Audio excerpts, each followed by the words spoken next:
Do you need to be able to draw to be an animator? This is a question that I get asked a lot. And I think a lot of people just automatically assume that the answer is yes, because they're thinking of animation in very narrow terms. They're thinking of traditional 2D animation, which is literally drawn frame by frame. But there are so many other disciplines of animation that someone can go into. Obviously, there is 2D animation, but you've got your cutout animation, you've got motion graphics, you've got puppet animation. There's also 3D animation, stop mo, claymation. I even know somebody who's a sand animator. What a time to be alive. The world is rife with possibilities, and so is your career as an animator, even if you can't draw. So the short answer is yes, you can be an animator if you can't draw, but it definitely depends on what sort of animator you want to be and also what you mean by can't draw. One option available to you, and maybe I'm just being totally crazy right now, but you could learn to draw. Drawing is a skill, and like any skill, you can learn it and you can get better at it with practice. It's a very valuable skill if you are a visual creative. Drawing teaches you how to truly see and observe things, and it'll help you immensely in your career as an animator to be able to communicate your ideas and sketch out movements or shots. As an animator, you do need to plan out your shots before you animate them by creating thumbnails or scamps, which are rough drawings of your movements or shots. They don't need to be a high level of detail or anything. They don't need to be works of art. It doesn't even need to be at the level of a storyboard, but your thumbnails are really great for getting down your gestures and your poses and your key actions before you just go ahead and animate, because it's going to save you a lot of time in the process. Otherwise, if you just go full steam ahead into animating, you're really going to regret your life decisions, because you are in for a world of pain. You're going to be going back and reanimating stuff and trying to find ways how to make it look good when you could have just done that planning on paper already. Your shots will not look good if you don't thumbnail. So technically you do kind of need to know how to draw, but that's literally just holding a pencil to paper, and even drawing stick figures is fine. You just need to be able to get those gestures down and those ideas so that you can plan your shot properly. If you plan on enrolling at a varsity or an animation school, then there's a very high possibility that they will have drawing classes for you, and they definitely don't expect you to be a seasoned artist before you've even attended. So you may possibly also be able to learn how to draw once you get to college. Otherwise, you can do online courses on drawing. I'm sure there's a lot of YouTube videos out there, and you can also do self-studies. There's some really great books out there, books that I've also bought myself and have really helped me. I've put some links in the description to the books that I have myself. I found them super helpful with learning about anatomy and the functions and forms of the body, which is beneficial when you're planning how a character's body needs to move. There's this complete guide to drawing and illustration which really breaks down each part of the body for you. It goes into heads, hands, feet, figure drawing, figures with drapery or clothes on, perspective, composition, even animals. It really covers most of your bases when learning how to draw characters well.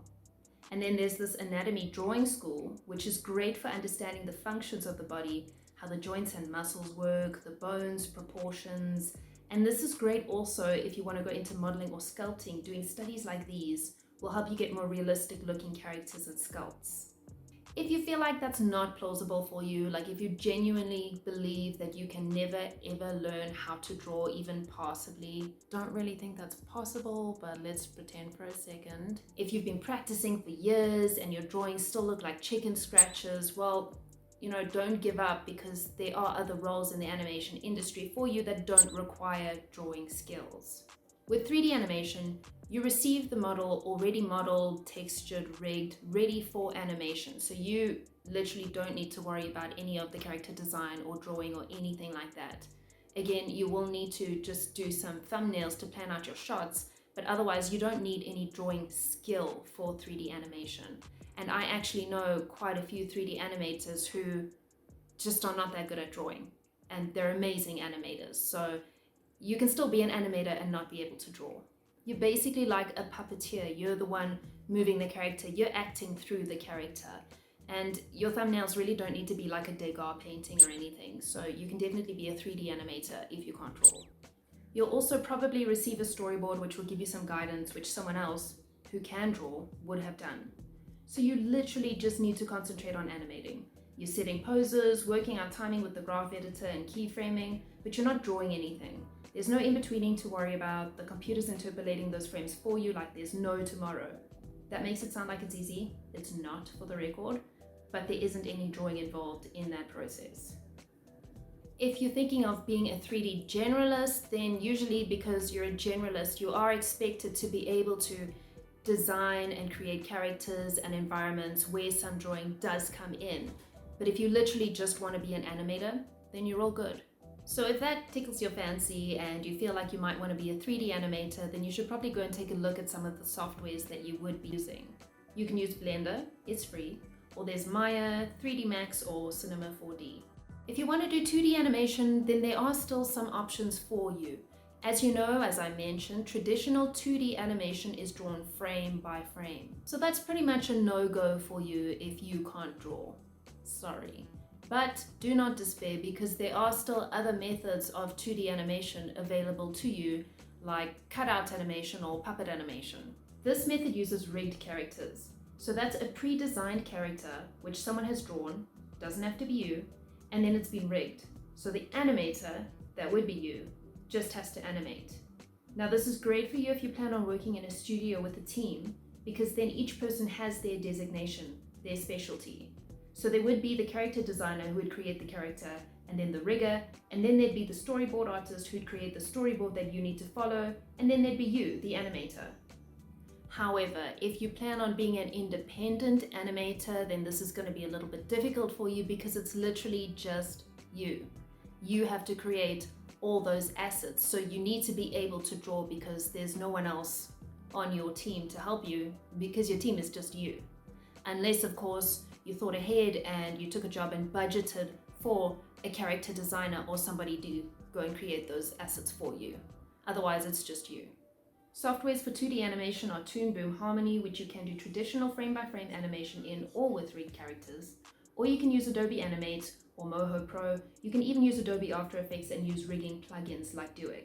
And there are still other things you can do in animation that don't require any drawing skills, like motion graphics or VFX and compositing and stuff like that. So there are a whole range of different disciplines and methods available to you if you really love animation and making stuff move on screen, but you just can't draw for shit.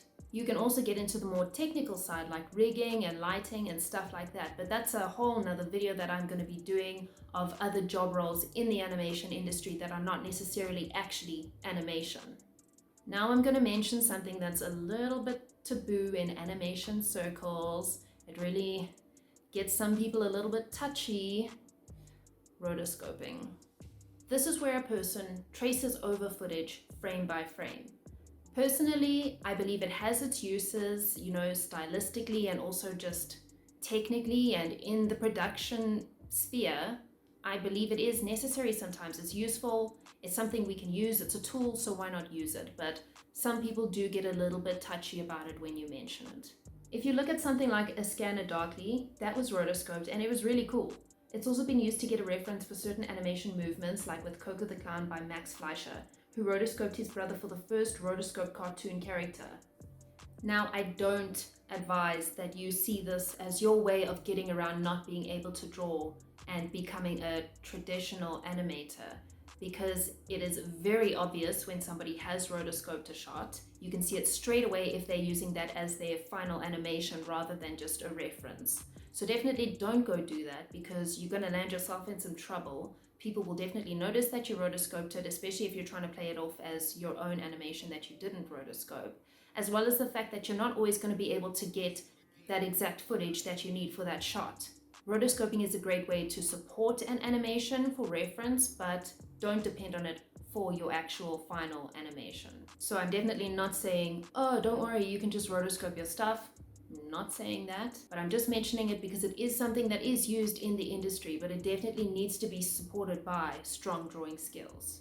So you see, not being able to draw is not an insurmountable hurdle if you want to get into the animation industry. I mean, obviously, if you want to do 2D traditional animation, you're gonna have a bad time. But otherwise, I mean, you can just do rigged stuff. You can do 3D animation or use cutouts and pre-rigged things. So, Hakuna Matata. But again, I want to reiterate that I do suggest that you try and improve your drawing skills, because it's definitely gonna support you if animation is your career goal, it's going to help you train your eye a lot better to see form and functions of the body and get your gestures and poses down nicely. It's a lot better if you can really understand what you're doing with your character, and drawing gives you the opportunity to study things like that. You don't need to be the best drawer that ever drew, but it is good just to have that foundation. Animation draws from a lot of observations and knowledge of different things, and drawing really helps to cement those observations down into your brain so that it becomes a natural thing for you as an animator. So I hope this was helpful. I hope you feel a little bit enlightened and not so stressed out if you thought you couldn't be an animator if you couldn't draw. Please hit that like button. I assume that if you got this far into the video, you did like it. One would hope. So go ahead and do that if you're feeling benevolent. Hit subscribe and turn on the notification bell if you don't want to miss out on any of my other videos. Thanks for watching, guys. Love ya. Bye.